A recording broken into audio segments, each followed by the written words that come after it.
Hello everyone, my name is Manish sir. तो मैं 11वीं क्लास की फिजिक्स स्टार्ट करने जा रहा हूँ। फौजदार ऑनलाइन एजुकेशन में आप सभी का स्वागत है। तो अपन सबसे पहले 11वीं में स्टार्ट करने जा रहे हैं मात्रक एवं मापन। ठीक है, तो यानी कि मात्रक जैसे तुमने 10th वगैरह शुरू से पढ़ते आ रहे हो, जैसे लंबाई को सेंटीमीटर में नापते हैं, मीटर में नापते हैं, जैसे बल को न्यूटन में नापते हैं। तो अपन क्या करेंगे, राशियों के मात्रक बनाना सीखेंगे कि मात्रक बनाते कैसे हैं। ठीक है, तो पहले मात्रक, इस वाले चैप्टर में अपन मात्रक कैसे बनाना है वो बात करेंगे। ठीक है, तो सबसे पहले हेडिंग डाल लो, साथ साथ एक एक हेड जो छोटी सी डेफिनेशन है उसको क्लियर करते चलेंगे और नोट भी करते चलना। ठीक है, हेडिंग डाल लो, भौतिक राशियाँ। भौतिक राशियाँ यानी कि फिजिकल क्वांटिटीज। ठीक है, तो इसमें लिख लो, नोट करो। यानी कि देखो,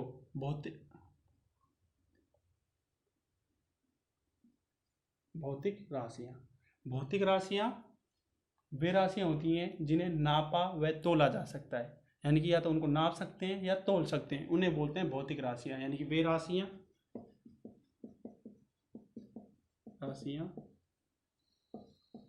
जिन्हें नापा व तोला जा सकता है उन्हें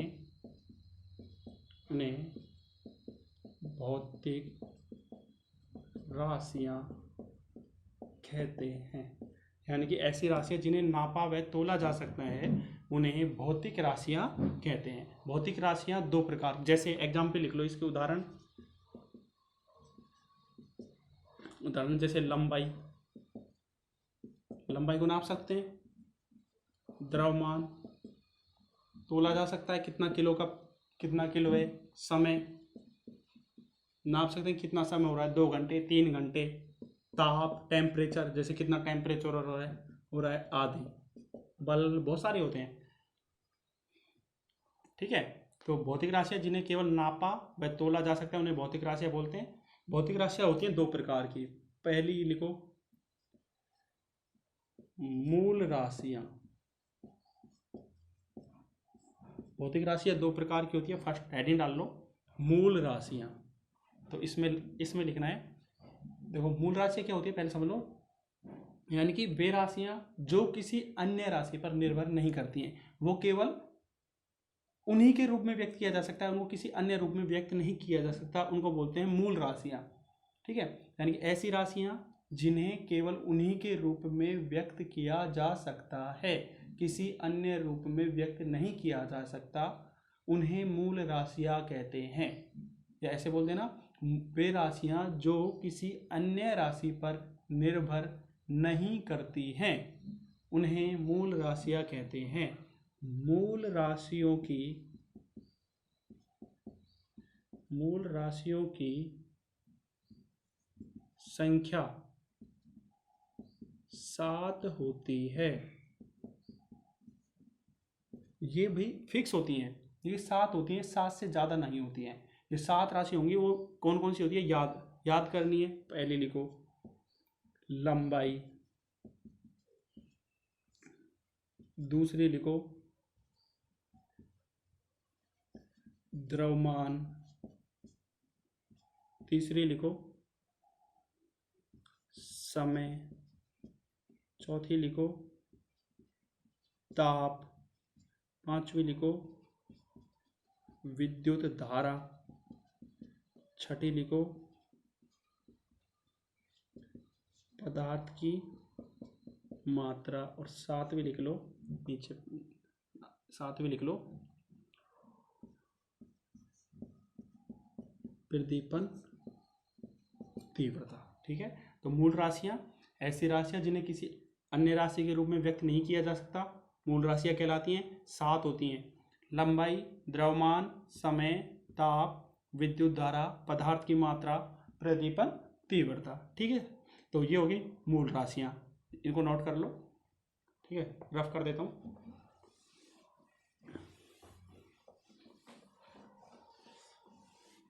अगली है, मैंने राशियाँ दो प्रकार की बताई है ना, तो एक तो हो गई मूल राशियाँ, दूसरी लिखो व्युत्पन्न राशियां।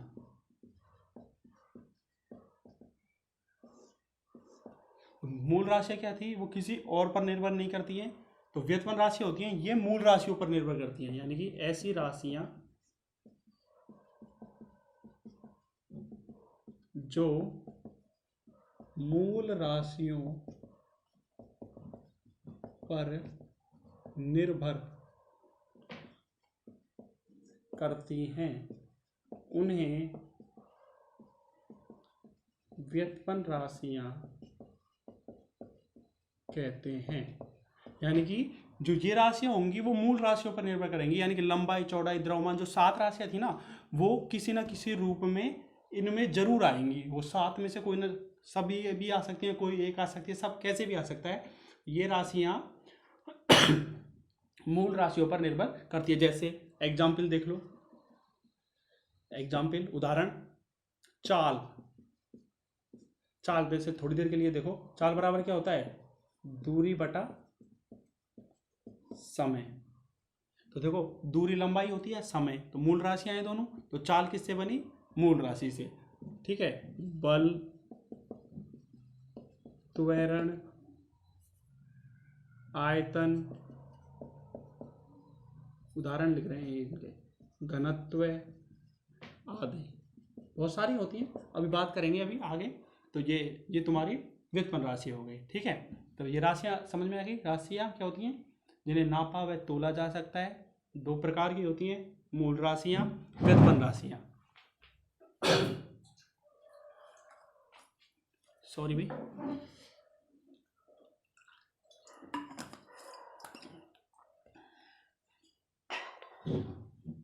तो ये हो गए व्युत्पन्न राशियां। अब बात करेंगे मात्रक, यूनिट। मात्रक क्या होते हैं, तो देखो मात्रक क्या होते हैं, यानी कि भौतिक राशियां होती हैं, उनके निश्चित किए गए मानों को। डेफिनेशन क्या हुई, यानी कि कोई भी राशि है उसका कोई ना कोई फिक्स वैल्यू होगी, तो जो निश्चित वैल्यू है, निश्चित मान है, उनको बोलते हैं उनके मात्रक। यानी कि भौतिक राशियों के निश्चित किए गए मानों को मात्रक कहते हैं। समझ में आ गया, यानी कि कोई फिक्स वैल्यू होंगी, जैसे कुछ भी डिफाइन करना होगा, जैसे लंबाई है, लंबाई को किस में नापते हैं, मीटर में, तो एक फिक्स हो गया मीटर या सेंटीमीटर। ठीक है, तो वो कहलाता है उसका मात्रक, यानी कि निश्चित किए गए मानों को मात्रक कहते हैं। ठीक है, तो मात्रक, ये डेफिनेशन हो गई। तो मात्रकों की पद्धतियां होती हैं, अलग अलग पद्धति। जैसे मैंने अभी बताया था ना, लंबाई को अपन सेंटीमीटर में भी नाप सकते हैं, मीटर में भी नाप सकते हैं, फुट में भी नाप सकते हैं। तो इसी हिसाब से मात्रकों की 3 पद्धतियां बनाई गई हैं। तो मात्रकों की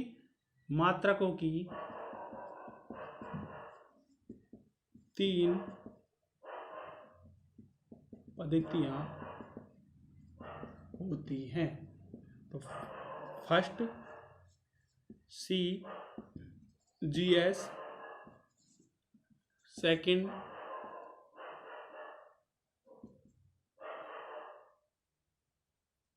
MKS, थर्ड FPS। ठीक है, तो 3 पद्धतियां हो गई। अब इसमें से 3 पद्धतियों में से पहली हेडिंग डाल लो, CGS पद्धति। ठीक है, रफ कर देता हूं मैं।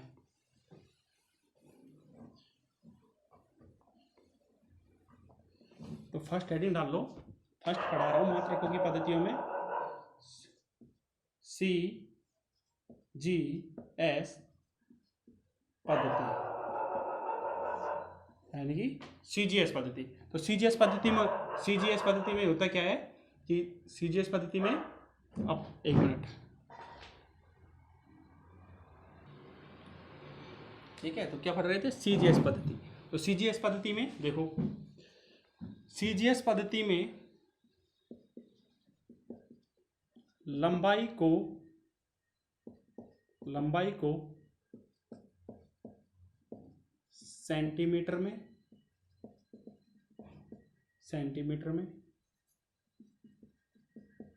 देखो, लंबाई को सेंटीमीटर में, C आ रहा है ना, सेंटीमीटर में, द्रव्यमान को ग्राम में तो देखो लंबाई को सेंटीमीटर में, द्रव्यमान को ग्राम में, जी जी यानी ग्राम, और समय को सेकंड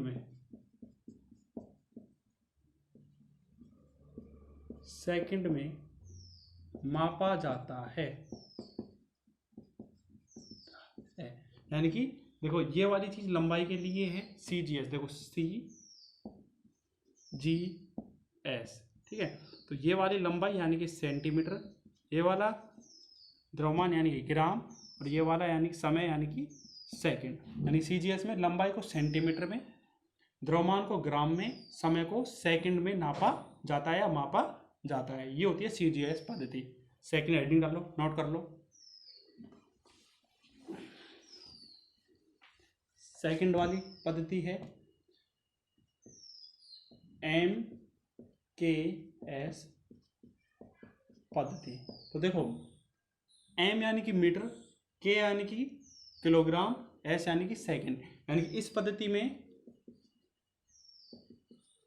लंबाई को तो नापा जाता है मीटर में, द्रव्यमान को नापा जाता है किलोग्राम में, और समय को नापा जाता है वही सेकंड में। तो मीटर को स्मॉल m, किलोग्राम को kg, और समय को s, सिंपल s लिख देते हैं। SEC लिख दो या s लिख दो, छोटा s, ठीक है। तो MKS यानी मीटर किलोग्राम सेकंड, यानी कि लंबाई को मीटर में नापेंगे, द्रव्यमान को किलोग्राम में नापेंगे, समय को सेकंड में नापेंगे। तो ये कहलाती है तुम्हारी MKS पद्धति। थर्ड पद्धति लिख लो, मिटा दें। तो थर्ड पद्धति होती है FPS, फुट पाउंड सेकंड। यानी कि लंबाई को, जो लंबाई होती है उसको नापा जाता है फुट में। फुट में होता है ना, 1 फुट, 2 फुट, 3 फुट, ठीक है। तो ये इसको नापा जाता है फुट में। द्रव्यमान को नापा जाता है पाउंड में। हवा होती है ना, इतने पाउंड। जैसे तुम पंचर वगैरह की दुकान पे जाते हो तो वहां पे हवा पाउंड में भरी जाती है, ठीक है। तो पाउंड में हो गया। समय सेकंड, ये सेकंड में होता है, ठीक है। तो मात्रकों की 3 पद्धति हो गई, CGS centimetre, gram, second, MKS metre, kilogram, second, FPS foot, pound, second, ठीक है। तो 3 पद्धति हो गई। तो मात्रकों की 3 पद्धति होती है, ठीक है। तो मात्रक होते हैं 2 प्रकार के, वही वैसे तो 3 प्रकार के होते हैं जनरली, जैसे 2 प्रकार के पढ़ेंगे। पहले जैसे राशियां पढ़ी थी, मूल राशियां, व्युत्पन्न राशियां, तो ऐसे पढ़ेंगे अपन मूल मात्रक और व्युत्पन्न मात्रक, ठीक है। ये नोट कर लेना।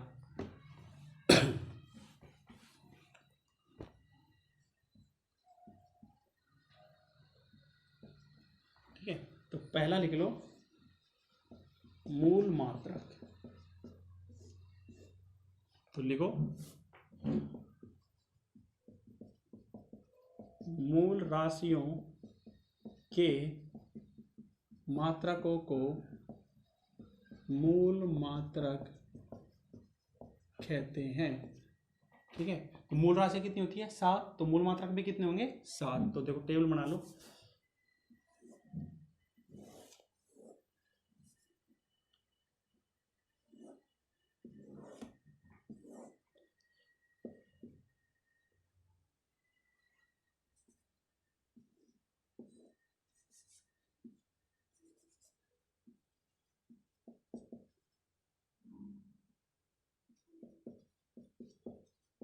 मूल राशियां, पहली थी लंबाई, सेकंड थी द्रव्यमान, थर्ड थी समय, फोर्थ थी ताप, फिफ्थ थी विद्युत धारा, सिक्स्थ थी पदार्थ की मात्रा, और 7 थी प्रदीपन तीव्रता। ठीक है, तो देखो मात्रक, और ये हो गया इसका संकेत, यानी कि सिंबल, की सिंबल से व्यक्त करेंगे। तो देखो लंबाई होता है, लंबाई का मात्रक होता है मीटर, मीटर स्मॉल एम से लिखते हैं। ठीक है, द्रव्यमान होता है, द्रव्यमान का मात्रक होता है किलोग्राम। एक और बात समझ लो कि जो फेमस मात्रक प्रणाली है, चाहे इंडिया में हो चाहे बाहर चले जाओ कहीं पे भी, फेमस मात्रक प्रणाली है MKS। ज़्यादातर वैल्यूज को MKS में ही देते हैं, बुक में भी MKS वैल्यू ही दी जाती हैं। यदि CGS में देते हैं तो उसको हम MKS में बदल लेते हैं। जैसे ऐसे दे दिया 100 सेंटीमीटर, तो 100 सेंटीमीटर बराबर क्या होता है, 1 मीटर। ठीक है, ऐसे तो होता है। या सॉरी, ऐसे ऐसे दे दिया जाए कि जैसे जैसे 1 किलोमीटर दे दिया, 1 किलोमीटर दे दिया, तो 1 किलोमीटर में कितने मीटर होते हैं, 1000 मीटर होते हैं। तो ऐसे अपन चेंज कर लेते हैं। तो ज़्यादातर जो मात्रक दिए जाते हैं अपन को, वो किस में दिए जाते हैं, MKS प्रणाली में ही दिए जाते हैं। तो किलोग्राम, किलोग्राम को kg से लिखते हैं भाई। ठीक है, समय, समय को सेकंड में, मात्रक समय का मात्रक सेकंड होता है, यानी कि स्मॉल s, स्मॉल s। ताप, ताप का मात्रक होता है केल्विन, केल्विन, इसको स्मॉल k से लिखते हैं। विद्युत धारा का मात्रक होता है एम्पियर,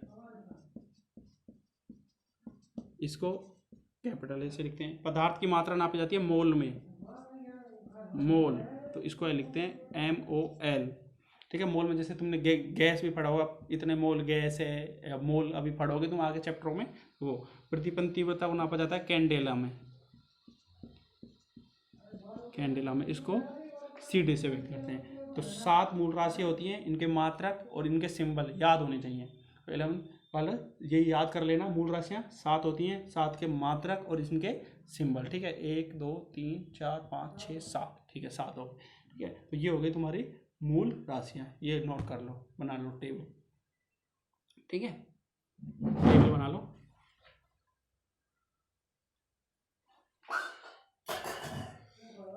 नेक्स्ट क्लास में अपन बात करेंगे व्युत्पन्न मात्रक। व्युत्पन्न मात्रक की स्पेशल क्लास बना देंगे। ठीक है, व्युत्पन्न मात्रक वो बहुत सारे होंगे, 15-20 मिनट की क्लास एक बना देंगे अलग से। ठीक है, तो वो नेक्स्ट क्लास में बात करेंगे। ठीक है, थैंक यू।